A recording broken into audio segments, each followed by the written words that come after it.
Orban and the quest to find Mario. It was a quiet morning, and the first rays of sunlight streamed through the small window in Orban's room.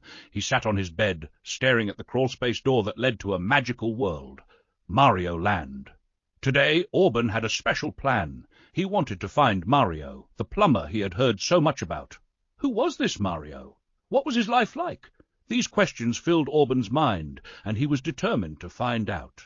Crawling through the small door into the dusty crawl-space, Orban moved past old boxes and a portable air conditioner. Behind them was the green pipe that always made his heart race. "Here we go!" he whispered, jumping inside. He felt the familiar tug as the pipe gently pulled him downward. Seconds later, he landed softly inside a giant hollow tree. The tree's smooth walls glowed with the light of golden mushrooms, and the air smelled of earth and wood. Orban took a deep breath and opened the wooden door that led to Mario Land. The land stretched out before him in vibrant greens and blues. Endless meadows were dotted with colourful flowers swaying in the wind, and in the distance the princess's castle sparkled in the sunlight. But today Orban wasn't here to admire the beauty of Mario Land. He had a goal: to find Mario and Luigi. He wandered for a while through the lush fields, the grass soft beneath his feet and the sound of birdsong in the air. After a while he spotted a narrow path winding through the hills. This must lead somewhere, Orban said to himself, and began to follow it.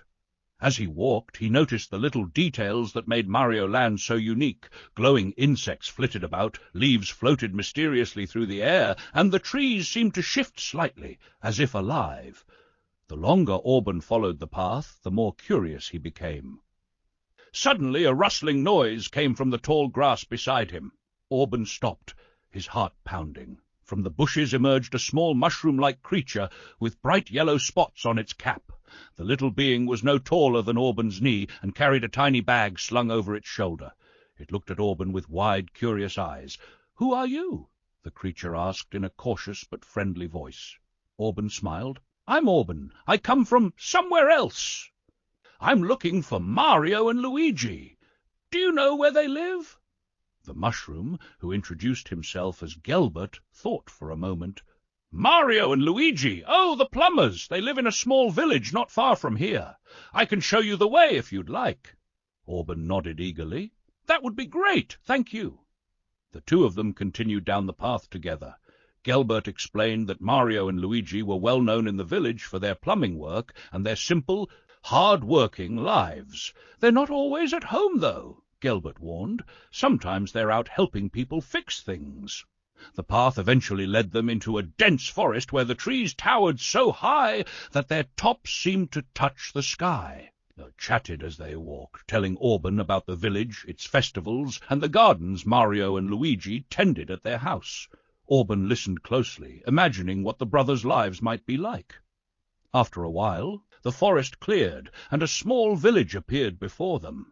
The houses were colourful and had roofs shaped like mushroom caps. Villagers bustled about, chatting and carrying goods. Orban stood still for a moment, taking in the lively scene. "That's Mario and Luigi's house over there," Gelbert said, pointing to a simple red house at the edge of the village. It had a tidy garden full of vegetables and herbs, with tools like wrenches and pipes neatly arranged outside. Smoke rose lazily from one of the chimneys, making the house look cosy and welcoming. Orban and Gelbert approached the house.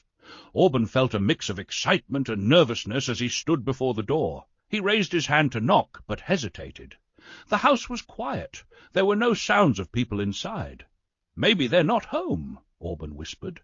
Gelbert nodded. "That happens sometimes. They might be working somewhere else in the village." Orban peered through a window.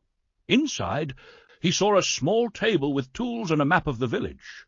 A dismantled pipe lay next to a screwdriver, and everything looked neatly organized.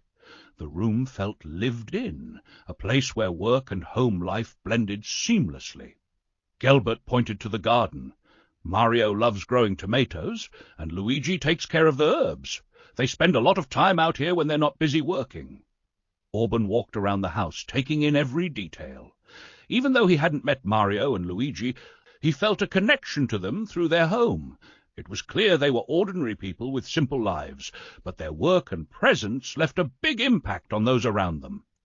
After a while, Orban decided it was time to leave. He thanked Gelbert for his help and promised to return. "Maybe next time I'll get to meet them," he said with a smile. Gelbert nodded. "I hope so, too. Come back soon." As Orban made his way back through the forest and along the winding path, he felt a sense of fulfillment. He hadn't met Mario and Luigi, but he had seen where they lived and learned more about their lives. When he returned to the hollow tree and crawled back into his room, he was tired but happy. The adventure had brought him closer to the magic of Mario Land, and he knew he would be back for more.